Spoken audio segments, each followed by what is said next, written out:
Okay, hello. This is episode 52 of the Following Mechanical Turks project. Might be a little bit light day today, a little shorter than usual.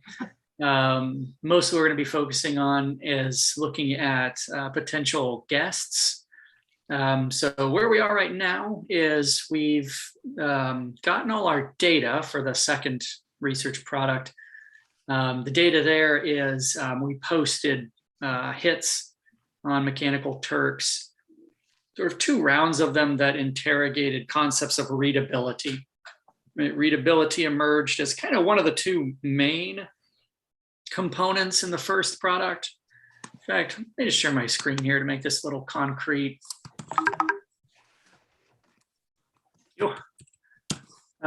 So in the first product, if you look at it, there's really kind of two main elements that pop out. One of them has to do with readability, and one of them has to do with trauma. Right? You can kind of see them in sections here in the discussion. And the trauma thread, although interesting, is something potentially that we kind of explicitly don't want to interrogate for a number of reasons. One of the main ones, what's that? I mean, particularly because of the way we set up this second phase of the project is, enrolling Turkers into doing human intelligence tests. The only way we could have picked up the trauma thread is to have done a hit somehow based around it. And I think we were pretty quick to throw that idea out as something that we were the only way to pursue it would be to pursue it. And that's got all sorts of issues. Yeah, I mean, at least through this method, right? I mean, and this is even something we can probably discuss in the methods section. Or at least in the paper, that the choice here coming out of the first product is really between two things: trauma and readability. And trauma, in order to study that appropriately, would take a method, I would think, based on conversations we've had, that doesn't match with like posting hits. Even some of the readings we did in prep, particularly journalistic readings, but there are some scholarship, like Being a Turker, that at least addresses this, at least touches upon it. The journalism tends to be more explicit in terms of the situation of asking Turkers to essentially relive trauma in various capacities, right? Yeah. The most strident example is the journalistic piece we kind of keep returning to that, has a sort of hyperbolic title about I relived my worst day for 50 cents or whatever it is, right? And that's sort of intentionally hyperbolic to make a point that there is a fair amount. I mean, that's the reason why it popped out in this first product, is there is a fair amount of stuff that deals with issues of trauma on Mechanical Turk, as we say in the first product, because that is something that is essentially human, right? Mm-hmm. Essence itself is a contestable thing.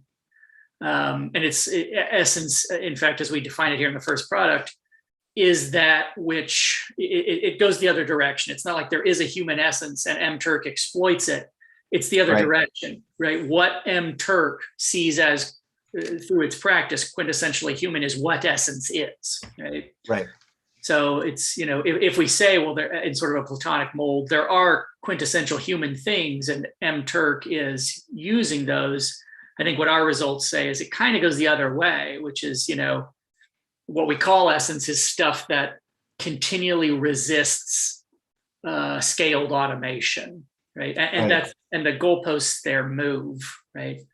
Yeah, I mean, that was right. That's I think the thing that I liked about some of our early work that might come back around is the talk we had with Dr. Kang about precisely that, moving goalposts, mm-hmm. and always in relation to some mechanical automation effort.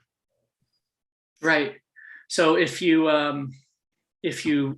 Kang is the one I was thinking of as well, where, yeah, I mean, his work is sort of about even what gets called automaton, right? Gets attached to different things, even things that at this point would be counter to that. The example that you bring up in our conversation with Kang is vegetable, right? How vegetative life was once seen as sort of opposed to the automaton, and now we see vegetative life as not the same as it, but aligned with it in the sense of, like, if you call someone a vegetable, the idea is they only, convert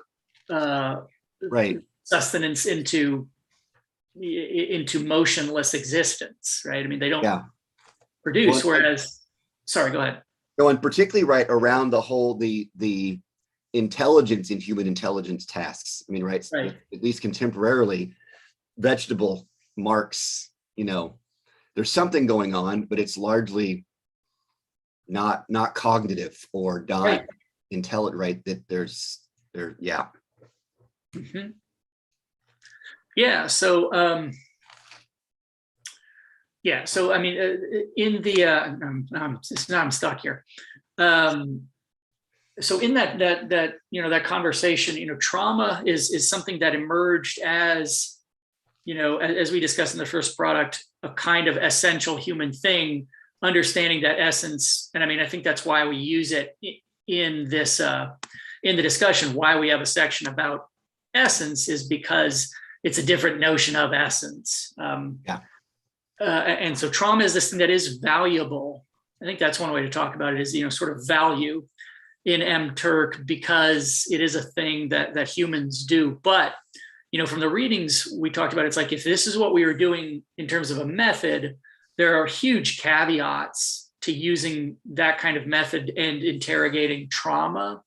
Yeah. And this also picks up with our conversation with Kagel, with Lauren Kagel, that, are you treating the other people in this as subjects or partners, right? And I think what was really kind of neat about our conversation with Kagel is it's not enough, as I think we're guilty of, and many other researchers are, it's not really enough just to say they're your partners. To say they're your partners, it really has to do with, like, treatment of your partners. Yeah, and what we're learning, I mean, what we're learning, but what we've also already learned is that I mean, again, right, the Turk system is creating certain kinds of human intelligence tasks, but it's also, and one of the ways it does that is the ways in which it sets up relations between requesters and Turkers, right? If in fact what Turk is trying to get at is a kind of artificial intelligence, or then in many ways it asks responders to not treat them as participants, but to treat them as bots, so can we actually engage them as partners if we could make the case that the Turker platform itself precludes that, or certainly makes it a challenge. Yeah. What you're really trying to do is sort of produce bot-like behavior as quickly as possible. Right. But yeah, there is a certain kind of reduction that's built into that. Yeah. But you and I have done enough work in,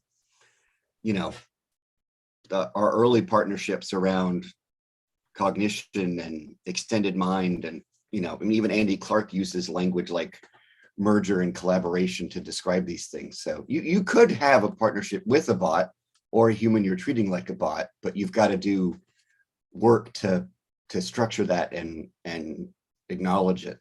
Yeah. And there is a broader question of if this brings to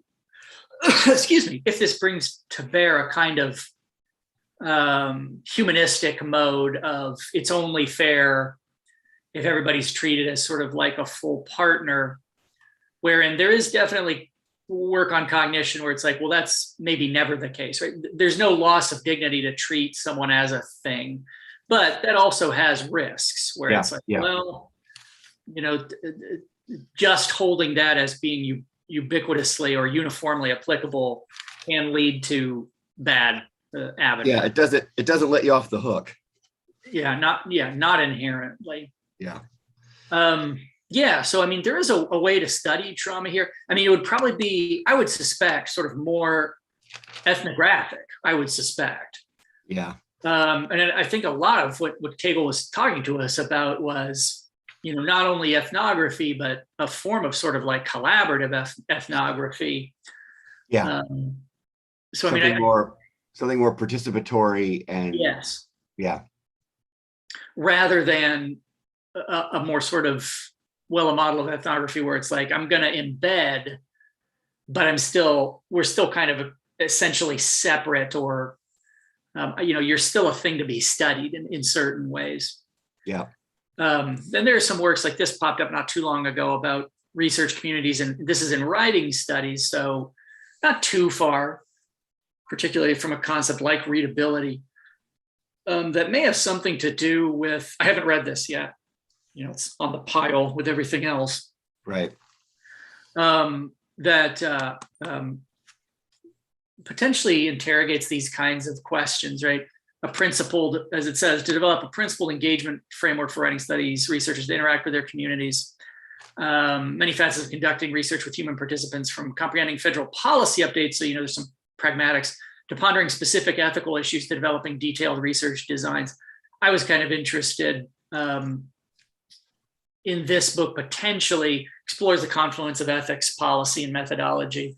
This may speak to some of those concerns, but again, this isn't what we're doing. It's like if someone else, or even, I don't think we're doing it, but if someone else were to study this trauma angle, these kinds of things may be more directly applicable because it speaks to this question of approaching it ethically. This is potentially apropos. Insofar as I had a student that recognized this. So my students in one of my classes we're using mapping as a kind of actual practice, but also kind of metaphor. And they're looking at mapping particular social issues or spaces on campus. And one student was interested in looking at how the university reports what are called bias incidents on campus. Mm-hmm. And there's like a generic kind of email that goes out. And they wanted to do a kind of interview-based thing, but over the past couple of weeks at my university, there's been several student suicides. Right. And there's been lots of issues around how the university has handled that and communicated it, right? And all these tensions around what can they say while still protecting the privacy of the family. And so the student did some preliminary questions, and it became quickly about the student she was talking to would be talking for 45 minutes about all of this. Yeah. The student realized, like, I can't engage this without activating all this other stuff. So what's a way that I can kind of still research this topic without precisely getting into this, because I'm not prepared for this. I can't take the time to do this. But it was a really interesting recognition that once you start getting around issues of trauma or disclosure, you've got to be set up to handle that, in terms of expertise and just the time it would take to do it. And so, the student kind of had a meeting like, I think I have to change my project because there's no way I can compartmentalize this one thing from all the other stuff that maybe in another semester I could come back and do this. Yeah. These are all interesting, methodological questions. And this is, to an extent, the kind of stuff we can discuss. That's why I was thinking, methods section, it may be worthwhile to point out, here's why, because I think we want to connect the dots for the reader. It's like, from the first product, what spun out of that was two things, right? Trauma and readability. Here's why we picked this one and not that one. And I don't think it has to be a giant thing, but it's like, there are specific reasons why ethically, particularly because we sort of had, in a sense, is like, because of the interest of the project, it was like we wanted to do this as a method. We wanted to start directly engaging with hits as a method. And so of those two options, it's like, I'm not sure we could do that with trauma appropriately. No. We could do it with readability, I think. I mean, there are definitely some questions, but questions related to things like you are perpetuating the system. So if you have problems with this system, you do have to square with you're furthering it. You're burn clean. But yeah, no, I think that's interesting. I mean, I hadn't thought about that. Our method section will actually need to cover the methodological reasons why we didn't pick up all the threads from the previous piece.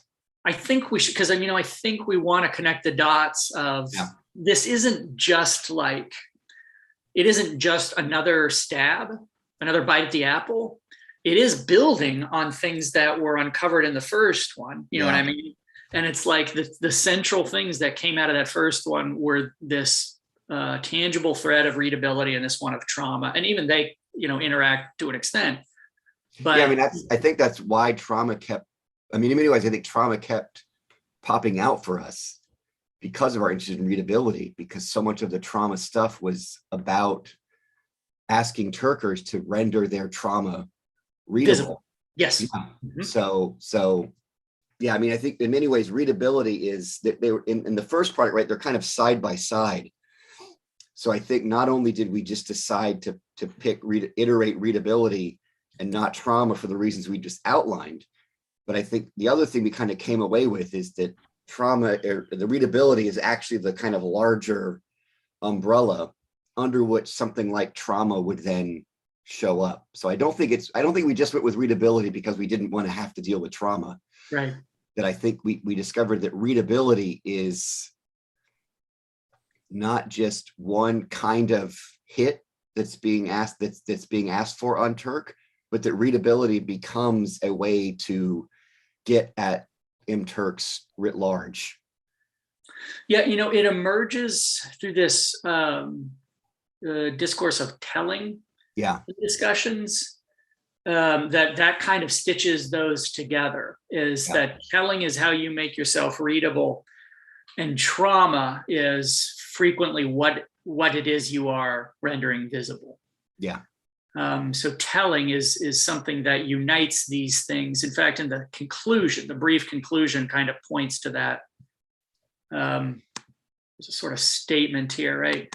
Pulling together linked findings on readability and trauma, we find compelling the concept of telling. I mean, it gets pulled together there. And so it's sort of setting us up for the second thing, which is, engaging with how telling occurs. Yeah.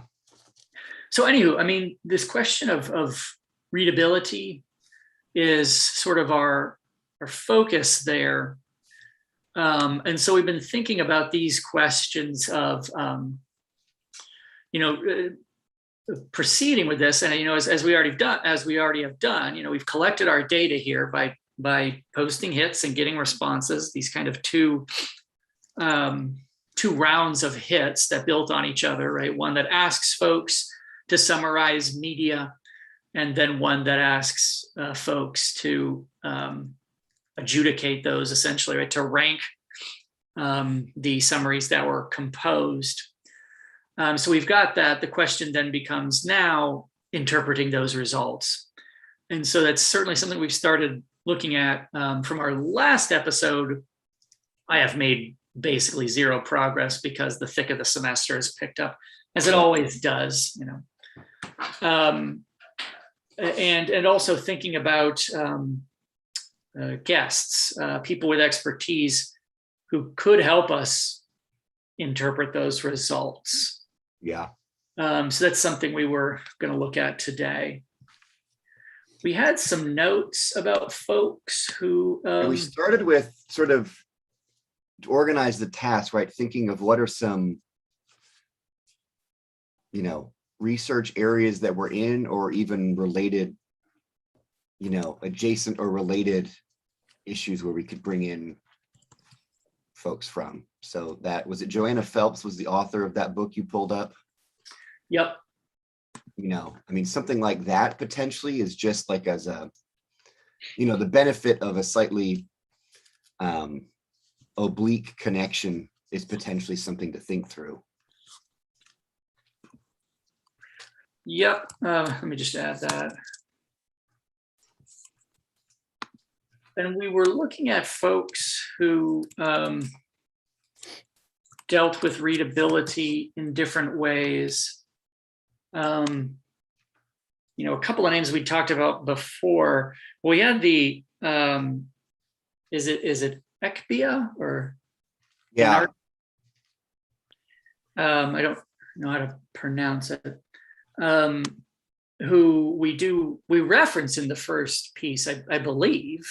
Right? Yeah, they have that concept of heteromation, which is the kind of merger of yeah. I mean, in many ways, we got to them because they have some pieces on mechanical Turks, and they use it as one of their examples alongside like ATMs, and then gamers who introduce mods, and how those become, you know, those get aggregated, and Wikipedia, I mean, things like that. Where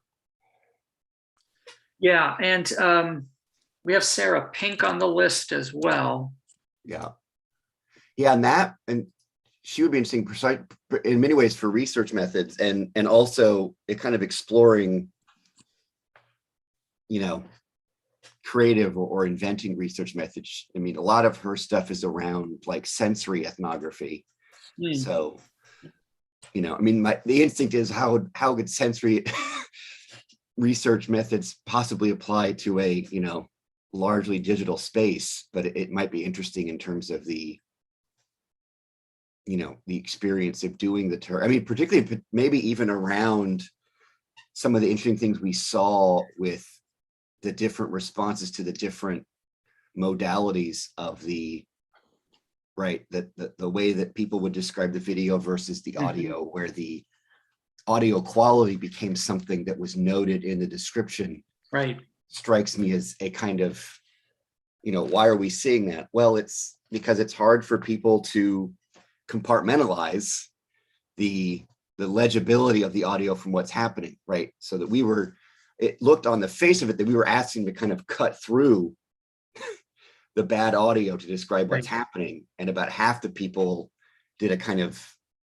description of the audio track as opposed to a summary of the content of the audio track. So is there something sensory to this? Yeah. Yeah. So we had, a couple of those folks. We also, you know, some of the framing, because we've been looking at like how to frame the kind of results we find. And we've been looking at some things involving different aspects of legibility. I mean, you know, we've mentioned I've done some previous stuff on legibility, particularly as it relates to and readability, particularly as it relates to a lineage of sort of rhetorical practice. So going from orality to literacy to whatever is now. I mean, there seems to be at least some agreement that, particularly in the wake of the mass adoption of digital technology, we've entered into some sort of post-literate phase, though what the nature of that is, because we're, you know, in it, and it's not even clear if that's a break. Its nature is not quite as solidified as something like, well, we certainly had an oral period. We've certainly had a literate period. We may be now in a new period. So there may be some folks who can contribute there. You know, I mean, some of that research comes from folks like Ulmer, right? Greg Ulmer. Van Holmbeck, I think. There's some folks there in that area who might be useful. And then some other folks who might be interesting contributors because they're outside of our field. So there were a few works that looked at, that we've talked about before, that looked at this notion of making certain things visible. The book that was really kind of looking at this was seeing like a state. Scott is the author of that. And then Eugene Wei has a piece that uses that to look at algorithms. It's like, making yourself visible to an algorithm. And he has a, shorter online piece that sort of applies seeing like a state to, he's looking at things like the TikTok algorithm and like how users make themselves visible. And so, that I thought, oh, that was kind of a neat thing. I mean, I wonder if some folks like that who like aren't in our field, but are writers about this, from a technological or a socio-political standpoint. I wonder if those folks might have something interesting to say. And definitely people like, Wei would at least be familiar with Mechanical Turk. I mean, even if they're not in it, it's like, oh yes, I know stuff like that, Yeah. All right, your video is frozen, although I heard you. Yep. Am I back now? Yeah, you're back. Okay. No, I think that makes a lot of sense because we're trying to, I mean, just in terms of, it'll make for good YouTube television if we bring in, guests from outside. But yeah, it might help loosen our thinking about this, which always our thinking is really uptight. Yeah. Step on my line. All right. No, that's okay. Yeah, I'm also wondering too if there's a way, if also the kind of to keep thinking through how we are working with Turkers themselves and how they're being set up in the system. If there's work that's out there on, around issues of identity and subjectivity around participating in these kinds of things. So. Yeah, I mean, it's an interesting question because there's definitely stuff about working with them, but it tends to be functional. I mean, even in academia, a lot of it tends to be like, here's how you get good results on your psych or soc survey through MTurk.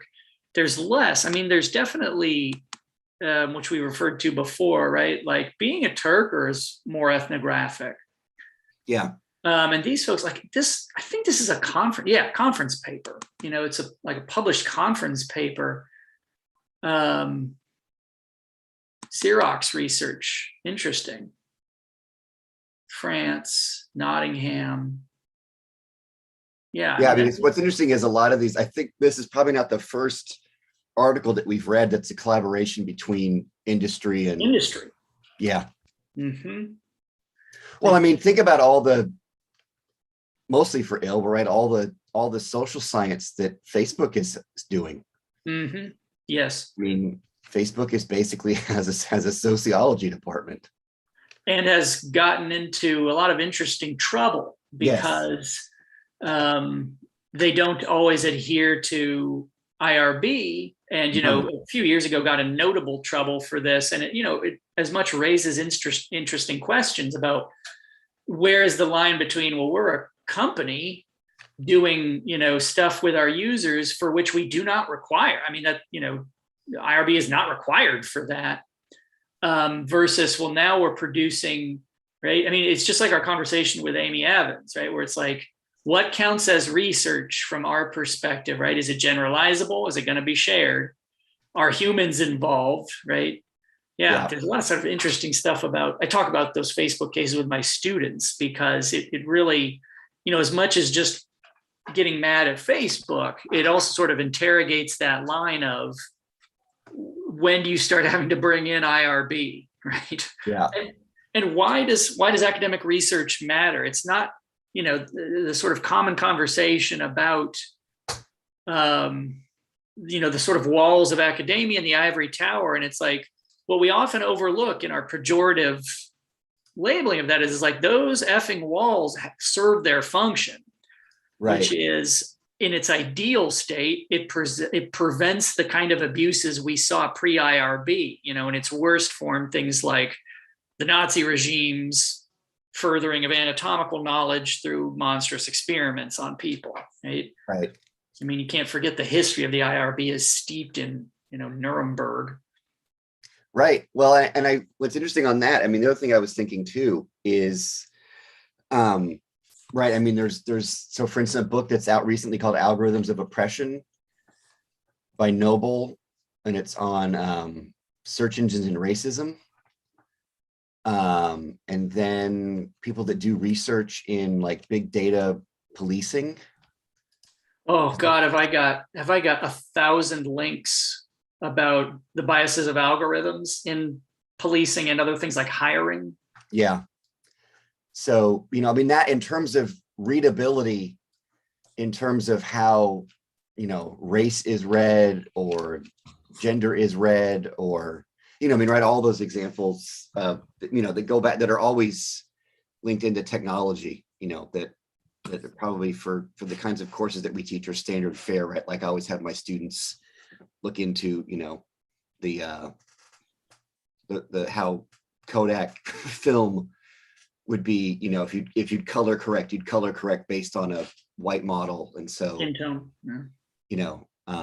And all that kind of, so, I mean, I wonder too, if there's, particularly around, right, the Turkers themselves, there's someone that we've contacted that wasn't available, and it might be now because of just scheduling. I like also talking that way because it makes it seem like we're running like a show. Like we've tried to get people on, but there's been some scheduling issues because of, but Bernard Geohagen, who has a recent piece out about Orientalism and informatics, and, explores that it's a mechanical Turk and not anything else. So I'll vamp. But yeah, so he's got a piece that looks at what is it specifically about the chess playing automaton being garbed as a Turk that was a part of what made the illusion work. So, Orientalism being a framework that looks there the way that it was sort of exoticized. And so I think that's potentially something to pursue, which is the article that Jeremy has pulled up, Facebook AI mislabels video of Black men as primates content. Similar when stuff like, the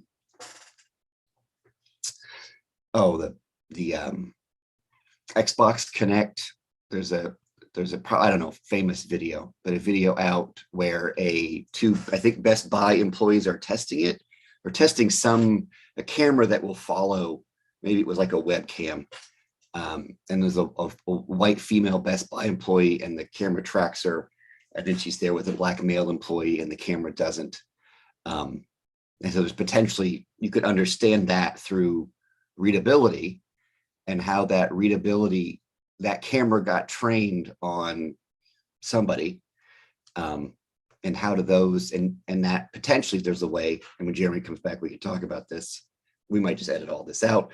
Right, on what corpus of materials is a bot being trained, and that's very much something that's at stake in the Turker setup, right? So is our own research, right? If we're actually engaging Turkers to think about readability, who are those Turkers, right? What corpus of Turkers are we training ourselves on to think about mechanical Turks? So potentially the value of bringing on a guest like that is not just learning something about mechanical Turks, but our own, right? That it would be method in that sense that we met. It would be getting us to think about how who are the Turkers that are training us to read Turk. Sorry about that. I had a emergency. Yeah, that was all gold, by the way. I mean, it turns out the only thing holding me back is you. We'll review it in the in post. Oh yeah, we'll put you in. If we could just put an avatar of you in just nodding politely at my points, that would be great.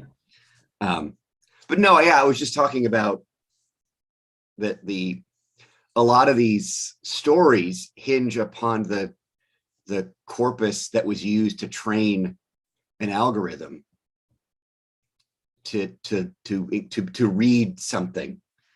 And which is both, I think, the kind of work that we're interested in looking at, but potentially a methodological concern, which is who's the corpus of Turkers that we are enrolling to learn about readability. Yeah, right. Yeah.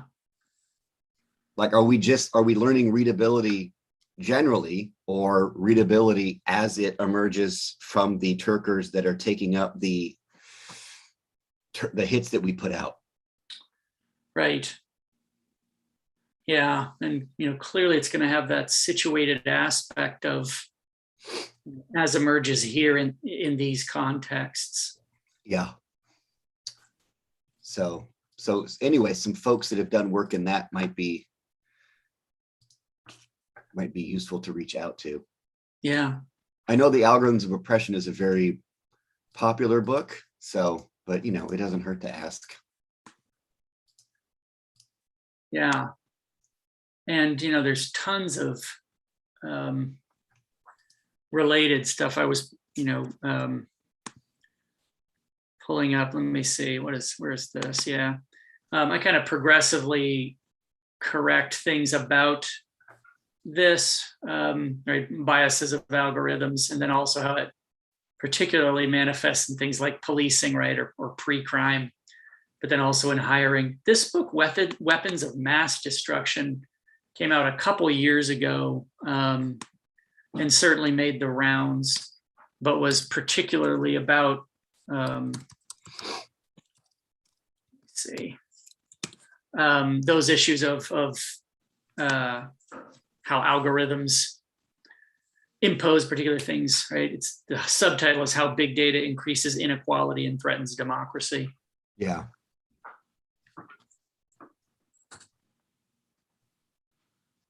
Yeah, sure, no problem.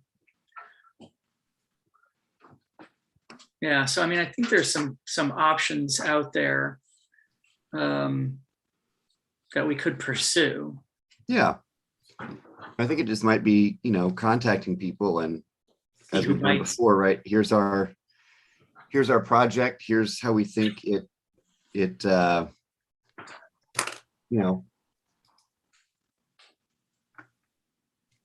oh, what's this one? Oh yeah, there's an edited collection, Captivating Technology, but it looks at predictive policing, electronic ankle monitors, workplace surveillance systems. Yeah. Again, right, under the general umbrella of heteromation too, right? These systems of surveillance they're essentially trying to read or predict behavior. And they're a mix of, various monitoring technologies and algorithms. Yeah.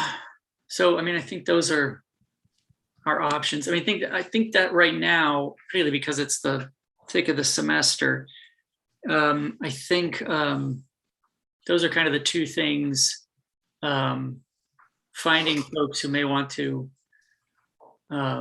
participate, and then taking a look at the results here. Although, as I said, that's increasingly becoming, it's difficult to do analysis right now. There's no opportunity to do it. Really, in fact, this is the time, where we should have guests to kind of, to contribute here, and then also to prep for analysis, since we've got the stuff. Yeah, no, I think it's both just practically a good time to do this, but also probably in terms of where we're at. Yeah. Having these conversations before we dive into what we have seems like a good idea, but also an opportune moment. Yeah, so I will, those books I just mentioned, Sarah Pink, Bernard, who I've talked to before, but I'll reach out to him again, because I know he was thinking that the spring semester would be better for him.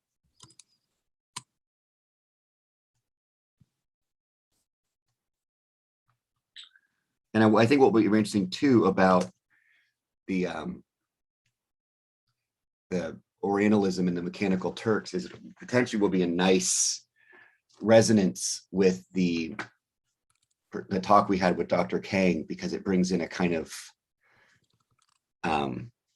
cultural historical perspective, but his piece on Orientalism and the Mechanical Turks potentially is an extension of Kang's work, which kind of stops right after the Mechanical Turk. And this piece brings it into the actual M-Turk and automated labor and stuff like that. So it might be a nice, pairing, in other words. Yeah, right. Because Kang gets right up into the right before the post-war, right? I mean, it's like right before right before World War II, I think, or right around that mid-century. Yeah, that's when the earliest sort of modern computers were starting to calculate ordnance trajectories and that kind of things. Yes. So I'll reach out. Okay. I might put a pin in some of these folks, particularly like the seeing like a state people. Maybe these being a Turker. I'm not sure whom I would contact, but right. I guess I could look them up and see like what's going on with them right now and see who might be a. Well, that's interesting. I just looked up Sarah Pink to see her most recent work, and she's doing work in digital social work, which is potentially seems resonant with some of our questions and caveats and concerns about trauma and readability. Yeah. Psychiatric hospital environments, digital social work. She's still doing stuff on automation. Oh, this is interesting. It looks like there's a mix of digital social work and automated autonomous cars. She does a lot of collaborative stuff too. So. Okay. All right. Yeah. Well, let's see what we can come up with. Okay. And we'll go from there. We'll get these good leads. That's right. These are the Glengarry leads. Yep. I like with leads, we now have two films we can go to with leads. That's true. It kind of depends on tone. Yeah, you read it right. That was a Glengarry Glen Ross reference, not a Big Lebowski reference. Well, because those are the ones where he says, these are gold and you do not get them. Yeah. Whereas the other one is mocking. Right? Yeah. No, it could be as if someone's watching this and thinks that we're going to contact these people and they're going to get a hold of us. They're probably doing the Big Lebowski leads. Yeah. True. Well, you never know. You never know. No, I don't. I think we've been surprised by the people that are. Yeah. That have been interested in get back to us. So, right. I think there's so I've got, I think 5 people I'll reach out to. Yeah. And see if, and if we just end up having a series of chats for the next few of these, that's ideal in many ways. Time well spent. So. All right. I've got a couple too. I might target. Yeah. All righty. Well, I will talk to you soon. All right. Bye. See ya.